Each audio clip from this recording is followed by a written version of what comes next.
चलो हेलो बच्चों, कैसे हो। चलिए आज हम लोग एमॉर्फस सॉलिड्स का स्टडी करने जा रहे हैं। कल हमने आपको सॉलिड का 2 टाइप्स पढ़ाया था। पहला था क्रिस्टलाइन सॉलिड्स और दूसरा था एमॉर्फस सॉलिड्स, राइट। चलिए आज हम लोग जानकारी लेते हैं किसका, एमॉर्फस सॉलिड्स की। अब है क्या कि क्रिस्टलाइन सॉलिड का जस्ट अपोजिट वर्ड क्या हुआ, नॉन क्रिस्टलाइन सॉलिड्स। यानी एमॉर्फस सॉलिड्स को हम लोग नॉन क्रिस्टलाइन सॉलिड्स के भी नाम से जानते हैं। इस बार एग्जाम में क्वेश्चन में आता है कि which of the following is non crystalline solids. तो नॉन क्रिस्टलाइन से मतलब आपको एमॉर्फस सॉलिड्स का एग्जाम्पल पूछा जा रहा है, तो इसलिए एमॉर्फस सॉलिड्स बोले या फिर नॉन क्रिस्टलाइन सॉलिड्स भी बोल सकते हैं, या इसी को फिर हम लोग क्या बोल सकते हैं, सूडो सॉलिड। यानी 3 नेम से आप इसको जान सकते हैं। पहला एमॉर्फस सॉलिड्स, दूसरा नॉन क्रिस्टलाइन सॉलिड्स या फिर सूडो सॉलिड्स। तो क्रिस्टलाइन सॉलिड में क्या था कि पार्टिकल्स का रेगुलर और ऑर्डरली अरेंजमेंट होता है, लेकिन एमॉर्फस सॉलिड्स में क्या होता है, जो पार्टिकल्स होता है उसका रेगुलर ऑर्डरली अरेंजमेंट नहीं होती। आइए इसमें जानते हैं क्या लिखा हुआ है। An amorphous solid is a substance whose constituent particles do not possess a regular orderly arrangement। यानी इस सॉलिड में जो पार्टिकल्स का अरेंजमेंट होता है वो ऑर्डरली रूप से नहीं होता, लेकिन जिसमें ऑर्डरली रूप से अरेंजमेंट होता है वो हो गया आपका क्रिस्टलाइन सॉलिड यानी ट्रू सॉलिड। और जिसमें रेगुलर ऑर्डरली अरेंजमेंट पार्टिकल्स का नहीं होगा वो हमारा कहलाएगा एमॉर्फस सॉलिड्स या फिर non crystalline solids. Another point, any crystalline solids can be changed into amorphous solids. यानी हम क्रिस्टलाइन सॉलिड को एमॉर्फस सॉलिड में कन्वर्ट कर सकते हैं, अर्थात हम जो है वो ट्रू सॉलिड्स को सूडो सॉलिड में बदल सकते हैं, यानी सच्चा सॉलिड को हम झूठा सॉलिड में कन्वर्ट कर सकते हैं। अब कैसे कर सकते हैं तो वही देखना है। देखो, any crystalline solids can be changed into amorphous solids. कैसे, तो बाय मेल्टिंग इट। सबसे पहले हम लोग क्या करेंगे कि जो हमारा ट्रू सॉलिड्स है यानी क्रिस्टलाइन सॉलिड्स उसको पहले हम हीट करके क्या करेंगे, मेल्ट कर देंगे, यानी उसको पिघला देंगे। तो पिघलाने से क्या हो जाएगा, वो द्रव बन जाएगा, लिक्विड फॉर्म में आ जाएगा। चलिए मान लेते हैं कि हमने क्रिस्टलाइन सॉलिड को हीटिंग किया और हीटिंग करने के बाद वो लिक्विड फॉर्म में कन्वर्ट हो गया, यानी वो मेल्ट हो गया।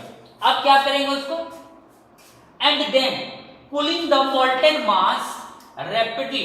अब हम क्या करेंगे, वो जो हमारा गर्म द्रव है जो कि पिघल चुका है उसको हम शीघ्रता पूर्वक क्या करेंगे, ठंडा कर देंगे। यानी रैपिडली आपको उसको कूलिंग कर देना है।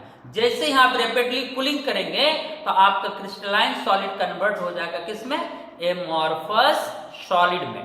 तो अगर कोई आपसे क्वेश्चंस करे कि क्या हम क्रिस्टलाइन सॉलिड्स को एमॉर्फस सॉलिड में बदल सकते हैं, यानी ट्रू सॉलिड को क्या हम सूडो सॉलिड में बदल सकते हैं, तो आपका आंसर होगा यस। वो कैसे, तो आप बोलेंगे आंसर कि क्रिस्टलाइन सॉलिड्स को सबसे पहले हीटिंग करके मेल्ट कर देना है।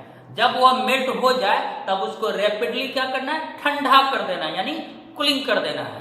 तो रैपिडली जैसे कूलिंग करेंगे तो आपका क्रिस्टलाइन सॉलिड्स कन्वर्ट हो जाएगा एमॉर्फस सॉलिड्स में, राइट।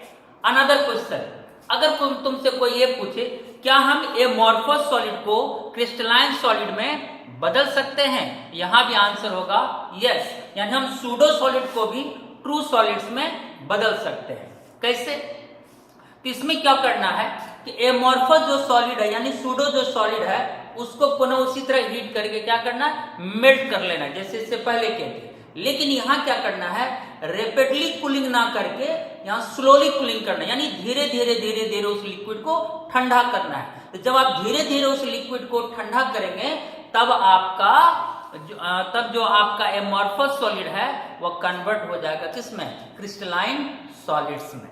तो दोनों में आपने अंतर समझा कि हम क्रिस्टलाइन सॉलिड को एमॉर्फस सॉलिड में बदल सकते हैं और एमॉर्फस सॉलिड को भी हम क्रिस्टलाइन सॉलिड में बदल सकते हैं। केवल ध्यान दें, दोनों ही कंडीशन में पहले हम सॉलिड को क्या करते हैं, मेल्टिंग फॉर्म में बदलते हैं यानी कि पिघलाते हैं। लेकिन अगर आप रैपिडली कूलिंग कर दिए तो उस स्थिति में आपका क्या होगा, जो क्रिस्टलाइन सॉलिड है वो एमॉर्फस में बदल जाएगा, क्योंकि पार्टिकल रैपिडली कूलिंग करने से क्या होता है, जो पार्टिकल है वो ऑर्डरली रूप से अरेंज्ड नहीं हो पाता है, जिसके कारण क्रिस्टलाइन बदल जाता है एमॉर्फस में। लेकिन अगर आप स्लोली ठंडा करेंगे, धीरे धीरे ठंडा करेंगे, तो पार्टिकल को टाइम मिल जाता और वो ऑर्डरली रूप से अरेंज हो जाता है। इसलिए यहाँ एमॉर्फस सॉलिड बदल जाता है किसमें, क्रिस्टलाइन सॉलिड्स में। वो भी बात लिखा हुआ है, similarly any amorphous solid can be changed into crystalline solid bye melting it. उसी तरह से हम लोग क्या करेंगे, किसी भी एमॉर्फस सॉलिड को हीटिंग करके उसको मेल्ट कर देना, पिघला देना है, okay, melting it and then cooling the molten mass slowly. लेकिन आप उस जो कूलिंग मास से जो ठंडा द्रव है उसको हम धीरे धीरे ठंडा करेंगे, okay. Amorphous solid does not possesses a sharp melting point. कल आपने पढ़ा था कि जो हमारा क्रिस्टलाइन सॉलिड यानी ट्रू सॉलिड्स होता है उसका मेल्टिंग पॉइंट शार्प होता है, यानी किसी एक पर्टिकुलर टेम्परेचर पर वो मेल्ट करना शुरू कर देता है, यानी उसका मेल्टिंग पॉइंट फिक्स्ड होता है। लेकिन जो एमॉर्फस सॉलिड्स होता है इसका मेल्टिंग पॉइंट फिक्स्ड नहीं होता, इसका मेल्टिंग पॉइंट होता है रेंज में, यानी इतना डिग्री सेल्सियस से इतना डिग्री सेल्सियस तक के रेंज में अगर आप टेम्परेचर इसको सप्लाई करेंगे तो वह आपका मेल्ट करने लगेगा। तो आप दोनों में डिफरेंस समझना, फिक्स्ड मेल्टिंग पॉइंट किसका होता है, क्रिस्टलाइन सॉलिड्स का, रेंज में मेल्टिंग पॉइंट किसका होता है, एमॉर्फस सॉलिड्स का। Amorphous solid does not possesses a sharp melting point, यानी इसका फिक्स्ड मेल्टिंग पॉइंट नहीं होता, शार्प मेल्टिंग पॉइंट नहीं होता, and undergoes liquefaction over a broad range of temperature, यानी जब आप रेंज में इसको टेम्परेचर सप्लाई करेंगे तब ये आपका मेल्ट करना शुरू होगा, यानी ये लिक्विड में कन्वर्ट होगा, तब आप इसका लिक्विफेक्शन कर सकते हैं। दे गिव इरेगुलर स्ट्रक्चर और क्लीवेज। जैसे आपने कल पढ़ा था, क्रिस्टलाइन सॉलिड को जब हम काटते हैं तो वो क्लीन कर देगा, स्मूथली कट जाएगा एकदम, उसमें कोई रफनेस नहीं आएगी। लेकिन जो आपका एमॉर्फस सॉलिड होता है ये क्लीन कट नहीं देता, ये इरेगुलर कटिंग देता है, यानी क्लीवेज मतलब एक तरह से हुआ काटना, यानी आप इरेगुलर, आप देखेंगे जब कोई एमॉर्फस सॉलिड को कट करेंगे उसका जो फेस होगा वो आपको रेगुलर वे में नजर नहीं आएगा। तो एमॉर्फस सॉलिड में ये अंतर हुआ क्रिस्टलाइन सॉलिड से कि दे गिव इरेगुलर स्ट्रक्चर या फिर cleavage, they are pseudo solids. जिस तरह हमने क्रिस्टलाइन सॉलिड को कहा था ट्रू सॉलिड्स, उसी तरह एमॉर्फस सॉलिड्स का दूसरा नाम हुआ pseudo solids. They are also called super cooled liquid. This is a very important point कि हम किसे सुपर कूल्ड लिक्विड के नाम से जानते हैं। तो सुपर कूल्ड लिक्विड हुआ आपका एमॉर्फस सॉलिड, यानी एमॉर्फस सॉलिड को हम सुपर कूल्ड लिक्विड के भी नाम से जानते हैं। अगर ये ऑप्शंस आए, क्वेश्चंस आए कि which of the following is also called a super cooled liquid, तो आपका आंसर होगा एमॉर्फस सॉलिड्स, इसे सुपर कूल्ड लिक्विड के नाम से जानते हैं। अब आप हमसे क्वेश्चन करेंगे कि सर ये सुपर कूल्ड लिक्विड से क्यों कहा जाता है, तो आगे क्वेश्चन है इसका, तो वहां पर आएंगे तो आपको पूरी तरह से जानकारी मिल जाएगी कि हम एमॉर्फस सॉलिड्स को सुपर कूल्ड लिक्विड के नाम से क्यों जानते हैं। ओके, अब आगे आते हैं, इसकी एग्जाम्पल रख लेना है। 3 examples are main amorphous solids की, कौन कौन, ग्लास, रबड़, पॉलीमर्स। तो पॉलीमर्स तो कई टाइप्स होती है, ऑर्गेनिक में एक चैप्टर है पॉलीमर, जब आप उस पॉलीमर चैप्टर को स्टडी कर लेंगे तो कौन कौन सी पॉलीमर्स होती है ऑलरेडी आपको पता चल जाएगा। वैसे आप जानते होंगे कि जो प्लास्टिक होती है, पॉलीथीन जिसको बोलते हैं प्लास्टिक, वो आपका पॉलीमर होता है, राइट। तो इसलिए अगर आपको क्वेश्चन है कि बताओ एमॉर्फस सॉलिड कौन कौन है, तो आपको बोलना है ग्लास, ध्यान रहे, ग्लास, रबड़ और पॉलीमर्स, पॉलीमर्स लाइक प्लास्टिक, और उसके बाद और क्या, क्वार्ट्ज ग्लास, ध्यान दे, quartz glass, not only quartz, केवल क्वार्ट्ज होगा तो क्रिस्टलाइन सॉलिड्स हो जाएगा। क्वार्ट्ज आपको पता है बालू में होता है, SiO2 उसका फार्मूला होता है, सिलिकॉन ऑक्साइड होती है क्वार्ट्ज, ओनली क्वार्ट्ज रहेगा तो वो हो जाएगा क्रिस्टलाइन सॉलिड्स। लेकिन अगर क्वार्ट्ज के साथ क्या लग जाए, ग्लास, तब हो जाएगा क्वार्ट्ज ग्लास। ये एग्जांपल हो जाएगा एमॉर्फस सॉलिड्स का। क्यों, क्योंकि देखो ग्लास क्या, एमॉर्फस सॉलिड्स, अब क्वार्ट्ज के साथ क्या है, ग्लास, यानी क्वार्ट्ज ग्लास क्या हो गया, एमॉर्फस सॉलिड। इसका मतलब क्या हुआ होगा कि क्वार्ट्ज को पहले हीटिंग क्या होगा, हीटिंग करके उसको मेल्ट कर दिया होगा, फिर उसके बाद क्या होगा, उसको रैपिडली कूल कर दिया होगा।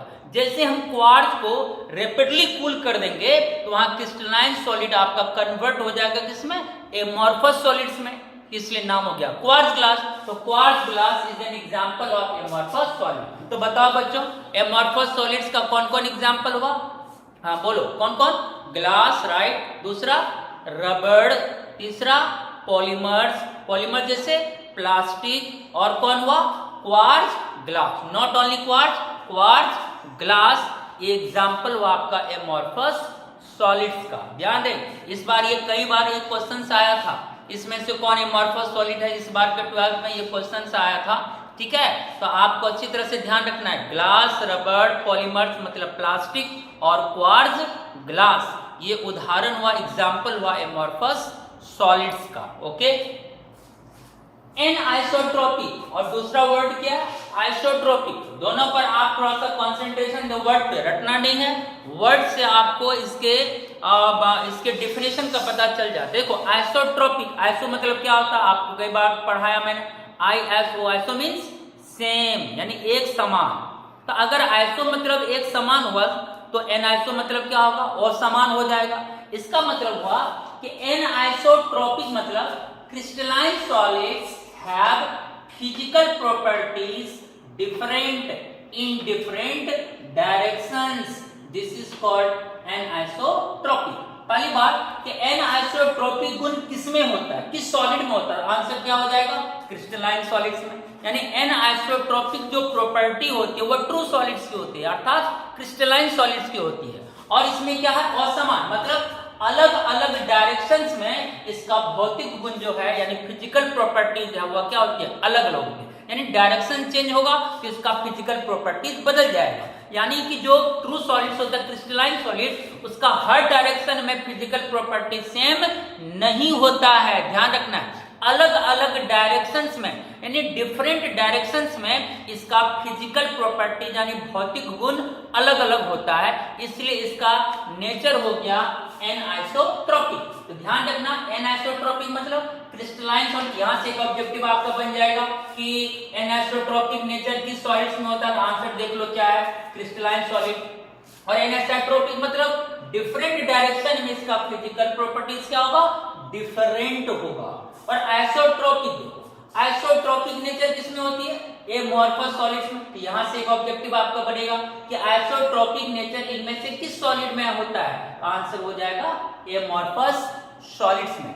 और आइसो मतलब क्या होता है, सेम, यानी कि ऑल डायरेक्शंस में इसका फिजिकल प्रॉपर्टीज सेम होता है, यानी डायरेक्शन चेंज होने से इसका भौतिक गुण चेंज नहीं होगा, ये गुण होगा एमॉर्फस सॉलिड्स में।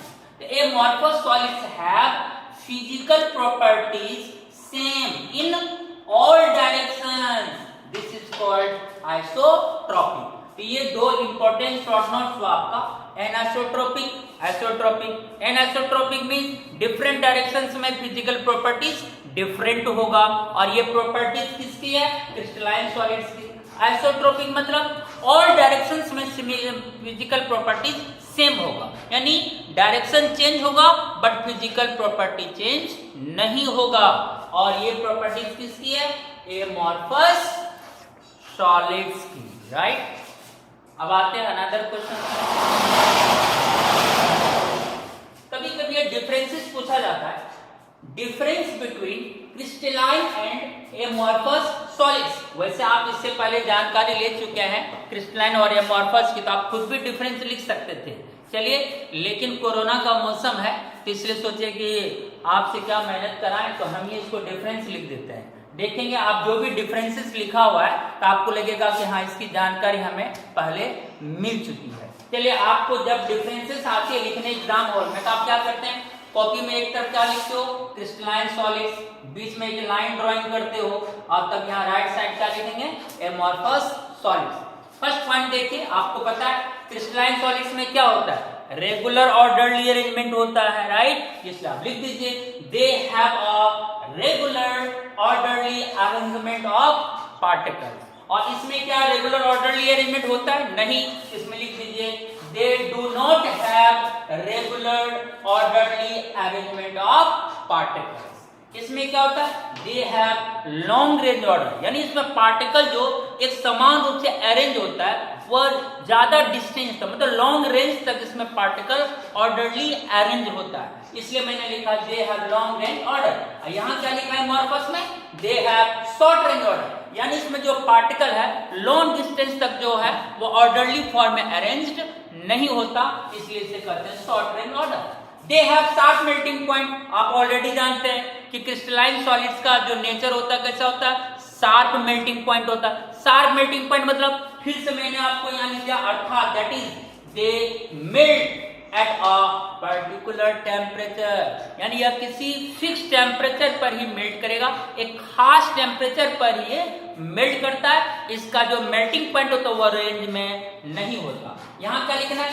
They do not have sharp melting point, यानी इसकी जो मेल्टिंग पॉइंट होती है अमॉर्फस सॉलिड की, वह शार्प नहीं होती, फिक्स्ड नहीं होती, यह पर्टिकुलर टेम्परेचर पर मेल्ट नहीं करता है, अर्थात they melt over a range of temperature. Amorphous solid जो होता है उसका जो मेल्टिंग पॉइंट होता है वो क्या होता है? रेंज में होता है, यानी इतना डिग्री से इतना डिग्री सेल्सियस तक ये रेंज में जो जिसका टेम्परेचर और मेल्टिंग पॉइंट हो वो होता है अमॉर्फस सॉलिड का। They give regular structure on cleavage, जब आप क्रिस्टलाइन सॉलिड को क्या करते हैं? कट करते हैं, तो क्या होता है? वो क्लीन कर देता है, यानी रेगुलर, वो स्मूथली आपका कट जाएगा। लेकिन इसमें क्या होता है? They give irregular structure on cleavage, लेकिन जब आप अमॉर्फस सॉलिड को कट करेंगे वह रेगुलर वे में कट नहीं देगा, ये कैसा कर देगा? Irregular, not clean cut. They are anisotropic, अभी आप पढ़े थे कि क्रिस्टलाइन सॉलिड का प्रॉपर्टीज क्या होता है? एनिसोट्रोपिक, यानी डिफरेंट डायरेक्शंस में इसका फिजिकल प्रॉपर्टीज डिफरेंट होता है। दे आर आइसोट्रोपिक, इसमें क्या होता है? किसी भी डायरेक्शन में आप जाएं इसका फिजिकल प्रॉपर्टी चेंज नहीं होता है। दे आर ट्रू सॉलिड्स, या पहले से भी जानते हैं। दे आर सूडो सॉलिड्स, और इसी का और एक नाम लिखा है हम इससे पहले, super cooled liquids. Amorphous solid का ही एक और नाम है सुपर कूल्ड लिक्विड्स। आइए अब हम लोग एनसीईआरटी का कुछ क्वेश्चंस को देखते हैं। पहला क्वेश्चन है what are solids rigid? Solid rigid क्यों होता है? क्यों होता है ये आप भी जानते हैं। सॉलिड का जो पार्टिकल्स होता है वो क्या होता है? क्लोजली पैक्ड होता है, ये एक रीजन हुआ। और कल बताए थे सॉलिड का पार्टिकल में रैंडमली मोशन नहीं होता, वह पार्टिकल फिक्स पोजीशन पर रहकर केवल अपनी मीन पोजीशन के अराउंड क्या करता है? वाइब्रेट करता, ऑसिलेट करता है, इसी कारण ये क्या होता है? रिजिड होता है। देखिए आपको आंसर भी वही लिखा होगा, सॉलिड्स आर रिजिड। क्यों? बिकॉज, क्योंकि the constituent particles like atoms, ions या मॉलिक्यूल्स, जिससे भी सॉलिड बनाओ, सॉलिड एटम से भी बन सकता है, आयन से भी बन सकता है, मॉलिक्यूल से भी बन सकता है, तो इसका जो कंस्टिट्यूएंट पार्टिकल्स होता है वो कैसा होता है? वेरी क्लोजली पैक्ड, काफी नजदीक नजदीक होता है, एक दूसरे के कांटेक्ट में एक तरह से होता है, तो क्लोजली पैक्ड होता है। And can only vibrate about their mean position, और ये केवल अपने मीन पोजीशन के अराउंड क्या करता है? कंपन करता है, वाइब्रेट करता है, एक तरह से दोलन करता है, ऑसिलेट करता है। तो ये जो टू रीजंस है उसी कारण सॉलिड रिजिड होता है। कोई पूछ दिया कि सॉलिड रिजिड क्यों होता है, तो आपको बोल देना है कि सॉलिड का जो पार्टिकल्स होता है वो क्लोजली पैक्ड होता है, और वो पार्टिकल अपने मीन पोजीशन के अराउंड क्या करता है? वाइब्रेट करता है, कंपन करता है, दोलन करता है, ऑसिलेट करता है। ये हुआ इसका answer. Another question, why do solids have different volume? कल आपने पढ़ा था सॉलिड का वॉल्यूम भी डिफरेंट होता है और शेप भी डिफरेंट होता है। तो हम ये जानना चाहते हैं कि सॉलिड का वॉल्यूम डिफरेंट क्यों होता है? क्योंकि रिजिडिटी के कारण, इसमें गुण होता है रिजिडनेस, इसलिए solids keep their different volume because of rigidity in their structure. इसकी संरचना में रिजिडिटी पाई जाती है, इसलिए सॉलिड का आयतन बोलो या वॉल्यूम बोलो क्या होता है? डिफरेंट होता है। व्हाई ग्लास, ये यहां पर आ गया, आपको भी मैंने बताया था एमॉर्फस सॉलिड का एग्जांपल मैंने क्या क्या बोला था, ग्लास, रबर, पॉलीमर बोला था ना, और क्वार्ट्ज ग्लास। तो व्हाई ग्लास या व्हाई एमॉर्फस सॉलिड ऐसे भी बोल सकते हैं, व्हाई ग्लास या amorphous solid considered as super cooled liquid. यानी अब हम लोग अभी जानेंगे कि ग्लास को या फिर एमॉर्फस सॉलिड को सुपर कूल्ड लिक्विड क्यों कहते हैं। आपने पुराने जमाने का एक क्वेश्चन सुना होगा, वो क्वेश्चन क्या था, मैं आपको याद है कि पुरानी बिल्डिंग की खिड़कियों में जो ग्लास लगा रहा था वो चिनक जाती है, ऐसा क्यों। यानी आप देखते होंगे अगर बिल्डिंग काफी पुरानी होगी तो उसके विंडोज में जो ग्लास लगी रहती है वो चिनक जाता है, यानी क्रैक कर जाता है, ऐसा क्यों। इसमें यही एक तर्क है। अब क्या होता है, जैसे ये विंडोज में ग्लास लगा हुआ है, जब ये कई ईयर्स इस बिल्डिंग की हो जाएगी तो ग्लास में आप क्या देखेंगे, तो ग्लास का जो पेंदी होता है, यानी बॉटम जो होता है, बॉटम वो धीरे धीरे क्या हो जाता है, थिक हो जाता है, यानी वो मोटा हो जाता है। अब ग्लास का बॉटम सरफेस क्यों मोटा हो गया, इसका मतलब ग्लास का जो पार्टिकल है वह धीरे धीरे फ्लो किया और फ्लो कर करके बॉटम पे आके जमा हो गया।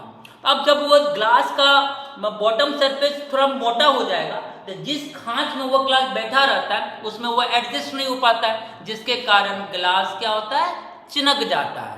तो इसका मतलब अगर ग्लास का बॉटम थिकर हुआ, मोटा हुआ, इससे सीख मिलता है, ये जानकारी मिलती है कि ग्लास का जो पार्टिकल हुआ धीरे धीरे क्या किया, नीचे की ओर फ्लो किया, यानी उसमें फ्लोइंग नेचर आएगी। जिस तरह लिक्विड में फ्लो करने का गुण होता है उसी तरह ग्लास के पार्टिकल में भी फ्लो करने का गुण होता है। इसीलिए ग्लास को कहा गया सुपर कूल्ड लिक्विड, क्योंकि लिक्विड के नेचर इसमें आ गया, इसलिए नाम हो गया सुपर कूल्ड लिक्विड। लेकिन अंतर क्या है, अगर हम यहाँ पानी हरा दें तेजी से फ्लो करेगा, लेकिन जो ग्लास का पार्टिकल है बहुत स्लोली फ्लो करता है, इसलिए आपको ये देखने से भी पता नहीं चलता है कि उसका पार्टिकल फ्लो करता है, यही अंतर है। तो लिक्विड तो ऑलरेडी फ्लो करता है लेकिन उसमें फ्लो करने का जो गति वो ज्यादा होती है, लेकिन जो ग्लास का पार्टिकल तो वो भी फ्लो करता है लेकिन कई ईयर्स लग जाता है बॉटम को थिकर होने में। इसका मतलब ग्लास का पार्टिकल में जो मूवमेंट रेट है, जो फ्लो करने की रेट है, वो काफी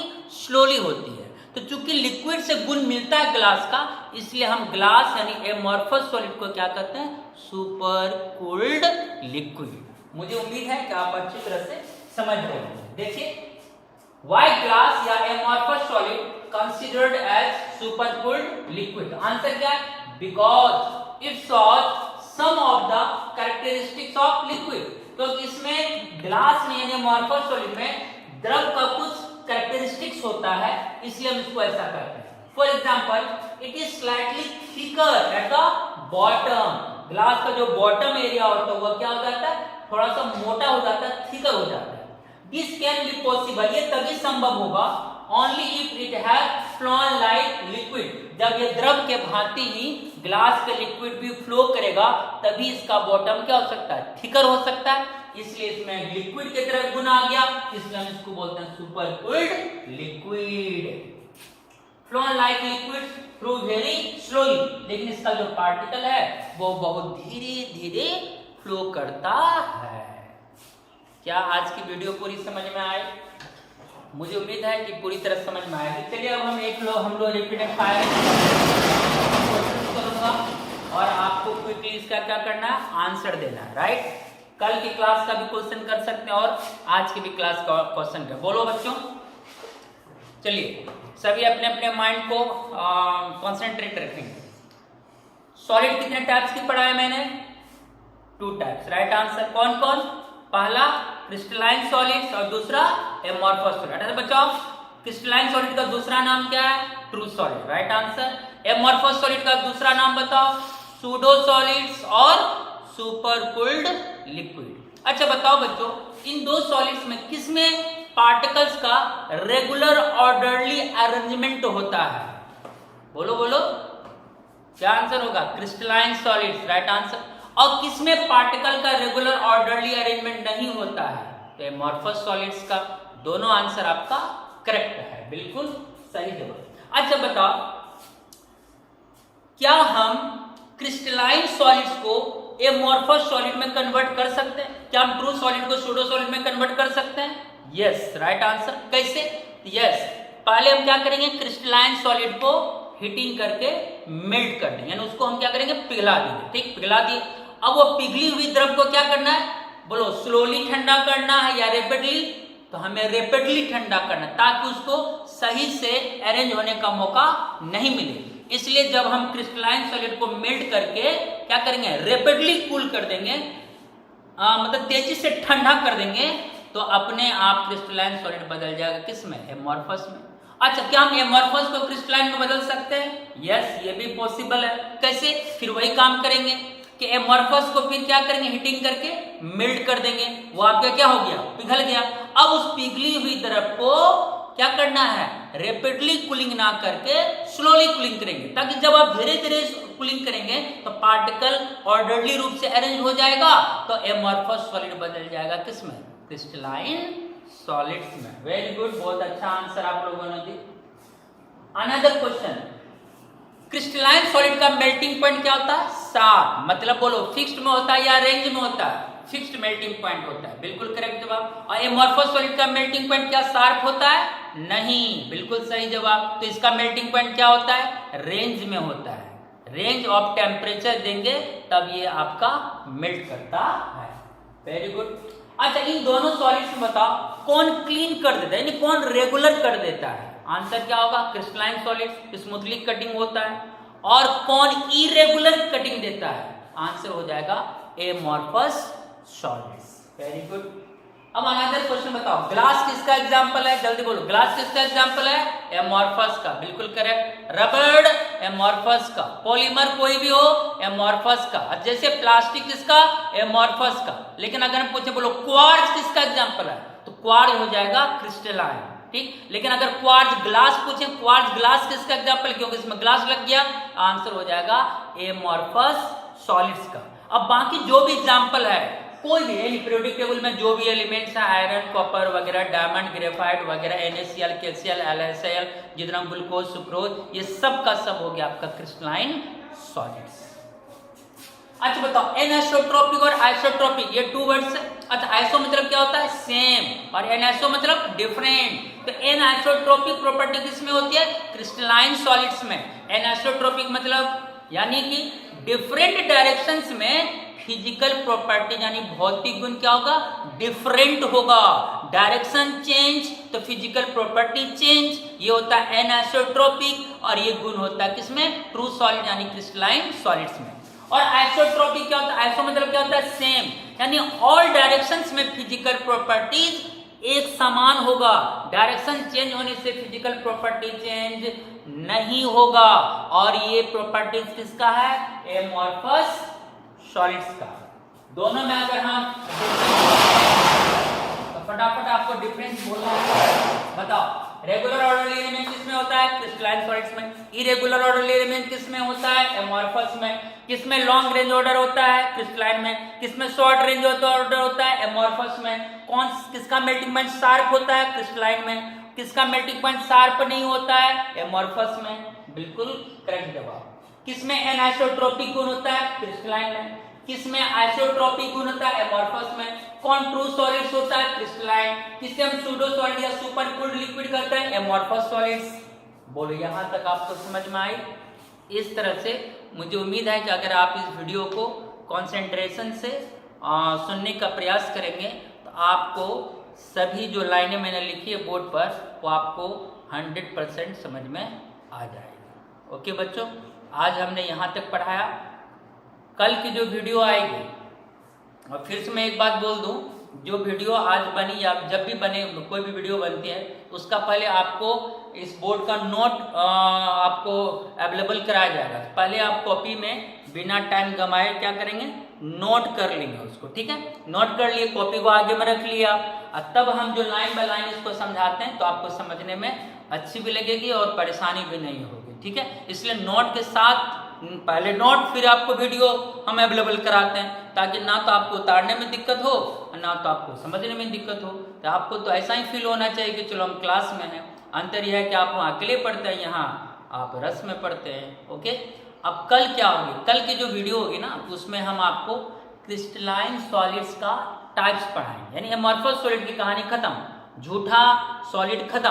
अब जो भी आगे डीलिंग होगा वह सब किस पे आधार पर, सच्चा सॉलिड के आधार पर, यानी ट्रू सॉलिड्स के आधार पर। तो कल हम आप लोगों के लिए एक वीडियो लाएंगे जिसमें क्रिस्टलाइन सॉलिड्स के टाइप्स की जानकारी आपको दी जाएगी। ओके बच्चों, ओके, टेक केयर, बाय।